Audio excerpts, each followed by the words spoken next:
And tonight with the Quran in the toilet. The Quran, of course, is the Muslim holy book, and any kind of mistreatment of it is deeply offensive to devout Muslims. But twice last fall, someone left copies of the Quran in public toilets at Pace University in New York. Just 4 days ago, police using surveillance pictures tracked down a suspect. He is Stanislav Smulovich, a 23-year-old Ukrainian immigrant who was a student at Pace last fall. He is now accused of criminal mischief as a hate crime. According to the police report, Smulovich told them he was angry with a group of Muslim students after a recent disagreement. Well, his prosecution raises all sorts of questions about the definition of a hate crime, the limit of free speech, and if some people are too worried about offending Muslims. Best-selling author Christopher Hitchens asked that very question in a piece for Slate magazine, saying, "Nothing repels me more than the burning or desecration of books. But when I check into a hotel room and send my free and unsolicited copy of the Gideon Bible or the Book of Mormon spinning out of the window, I infringe no law except perhaps one concerning litter." Christopher Hitchens is also the author of If God Is Not Great, How Religion Poisons Everything. He joins me now, along with Ibreham, the National Communications Director of the Council on American Islamic Relations. Good to have both of you with us tonight. Thanks for having me. So, Mr. Hooper, I'm going to start with you tonight. First of all, university officials called this nothing more than vandalism, but after pressure from Muslims and Muslim groups, that was elevated to a felony hate crime. I want to put up on the screen what the definition of that is in New York State. It states hate crimes do more than threaten the safety and welfare of all citizens. They inflict on victims incalculable physical and emotional damage and tear at the very fabric of free society. Can you tell us tonight where any physical damage was done or emotional? Well, first of all, this person didn't do it to his own copy of the Quran. He stole Qurans and did it in an act of intimidation. If he had done this in his own home or, on the public square as an act of some perverse free speech, nobody would care. We get, reports all the time of Qurans being desecrated. But when it crosses the line from free speech to acts of intimidation, that's when you get into a hate crime. But who was he intimidating by his actions? He was specifically targeting the Muslims on the campus to intimidate them, and we have actually had reports to our New York office that Muslim students have withdrawn from the university because of the hostile atmosphere created by not only this act, but other acts of hate. All right, let's bring Christopher into the discussion now. You don't think this is a hate crime. In fact, you went so far to ask the question in your piece, quote, why are we so scared of offending Muslims? Yes, well, the two things are very much connected. First, contrast the semi-literate language of the statute you just read out from New York State to the very lucid and beautiful language of the First Amendment to our Constitution, which guarantees the right of freedom of expression. That may very well involve, and in fact was designed to protect, criticism of religion. It may be expressed in a very vulgar manner in this case, but if I don't like a book by James Joyce or Karl Marx or Ayn Rand and I decide to spit on it or hurl it around, it's not the sort of thing I'd be likely to do, but it's nobody's business legally. But if you take that same book, it's not a hate crime. It's nothing to do with intimidation. And use it as an act of intimidation. I'll give you an example. Someone sent us video of a Quran being shot. That wasn't a hate crime, but that same person took the Quran that was shot and threw it at the door of a Tennessee mosque in an act of intimidation. That's when it crosses the line into a hate crime. It's not. I'm sorry. I'm very sorry, Mr. Hooper. I don't see where that's an act of intimidation. It may be when you go to extreme. A house of worship and intimidate them using desecrated I suppose I'll have to just wait my turn. All right, but let's Christopher, bring it back to Pace University. I think I'm sorry. You're saying there's no evidence that those students. Ms. Zahn. Yeah. Ms. Zahn, I'm sorry. I thought that question was for me. Well, carry on about from you, not from Mr. Hooper. The second thing is this: as the leader of an American Muslim lobbying organization which defends, for example, people like the crooner Cat Stevens, who under the name of Yusuf Islam has publicly called for the murder of a novelist now living in New York. He never Mr. did Salman that, Rushdie. and he has explained that. Mr. Hooper would be much better employed in attacking what really is intimidating, which is the awareness among everyone in this profession, including CNN, which told me last year that it wouldn't run the cartoons from Denmark because it was afraid for the safety of its bureau chiefs. Let's see where the real intimidation is coming from. As long as this kind of thing is licensed in the name of religion, Mr. Hooper, you're going to have to expect that people can also be offended. You won't just be the only one to say that you're shocked or upset. Some people will say that they are fed up with religious bullying, and it's high time by the way, they did, and high time you got used to it. Mr. Hooper, don't you acknowledge in the wake of 9/11, there are a lot of Americans who are afraid to cross Muslims? Well, I think we should treat every incident equally. If there was a Bible that was desecrated... But you didn't answer the question. What? Well, do you think I Americans, understand. by and large, are afraid to offend Muslims? I think people should not offend each other, no matter what the faith they are. I think we should try and get along and not cause as much problems for people of other faiths. I know, and every day in Iraq, mosques are blown up, not by Christians or atheists I'm not or Jews. in Iraq. Every day in Iraq, they're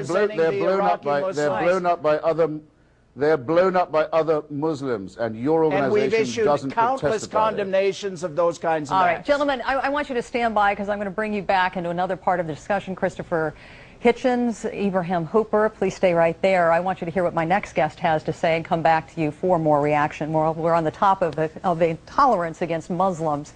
I want to talk about a controversial word that you probably heard over and over again in relation to the war on terror. Islamophobia, defined by some as undue fear of Muslims. But is it racist to fear an entire religious group? Radio talk show host Dennis Prager says absolutely not, and he explained why in a provocative column that is making news today. And he joins me now from Los Angeles. Welcome back, Dennis. Good to be with you. Thank you. So let me read just a small part of what you wrote so our viewers know exactly what we're talking about here. One can rightly or wrongly fear Islam, or more usually aspects of Islam, and have absolutely no bias against all Muslims, let alone be a racist. How can you say it's not racist to fear an entire group of people? Well, that's the point. The brilliance of the term, and that's the title of my piece, that it's a brilliant term, Islamophobia. Remember, it means fear of Islam, not fear of Muslims. See, there's anti-Semite, there's racist. That's fear of people or hatred of people. Islamophobia was a brilliant term because it meant that any criticism of Islam, not of Muslims, but any criticism of Islam is equal to racism. And I gave example after example where they're lumped together. But Islam has nothing to do with race.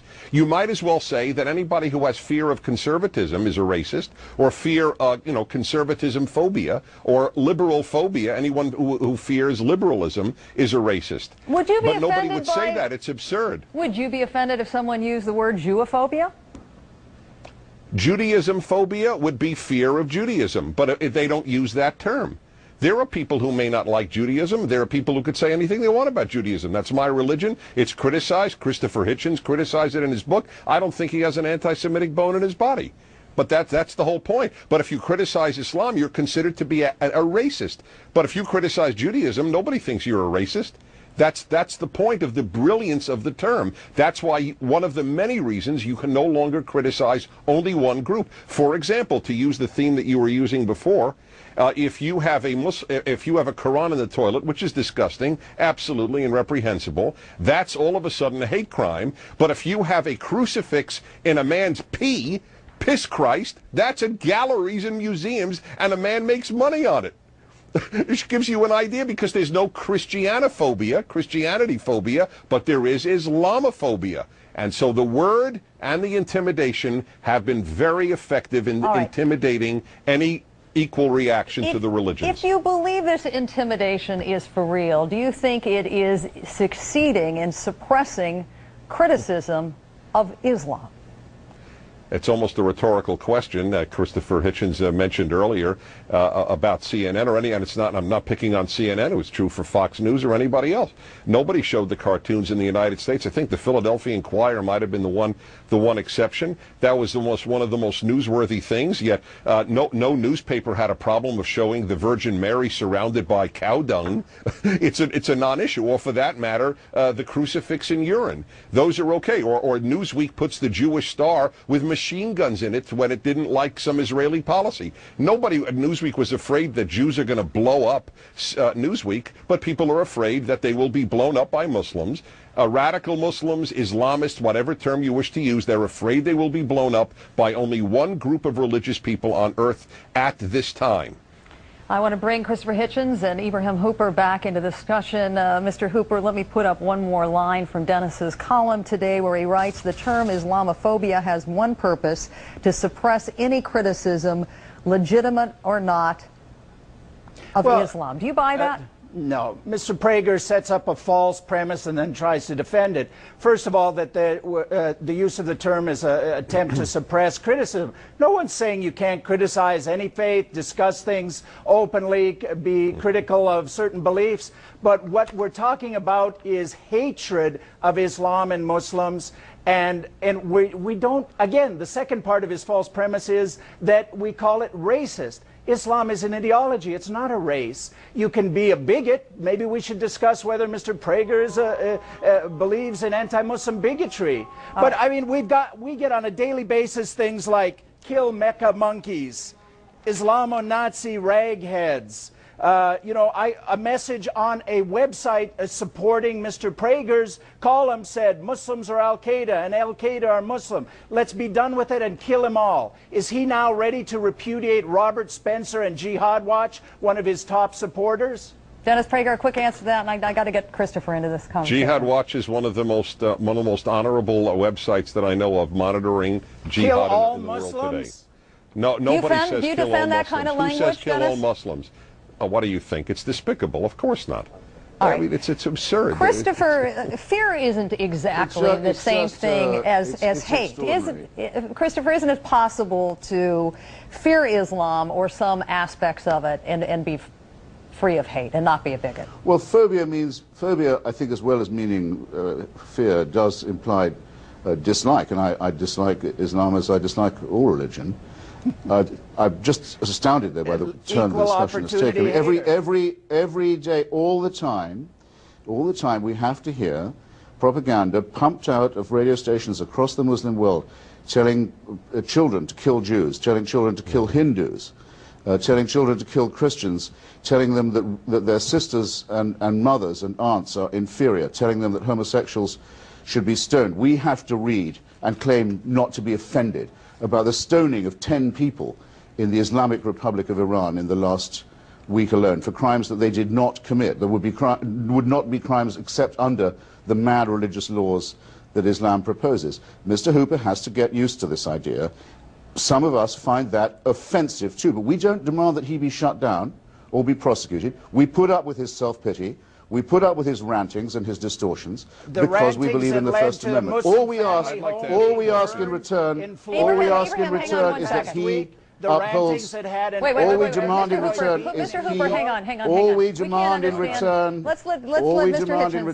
is he upholds the First Amendment too. We love the First Amendment. We uphold it every day.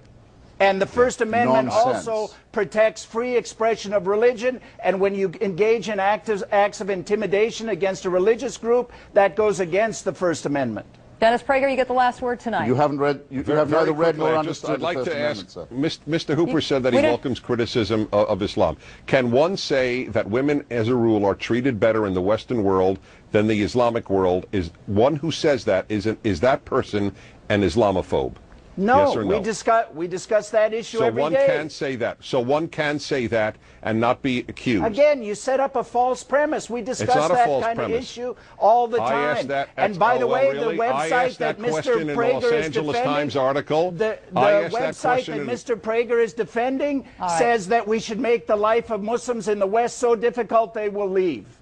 Gentlemen, I've got to leave it there. That I don't agree with. I do not agree with that Well, sentiment. then tell Mr. Spencer that. I wish we had will. more time to continue this, but we don't. Christopher Hitchens, Ibreham Hooper, Dennis Prager, thank you all. Thank you.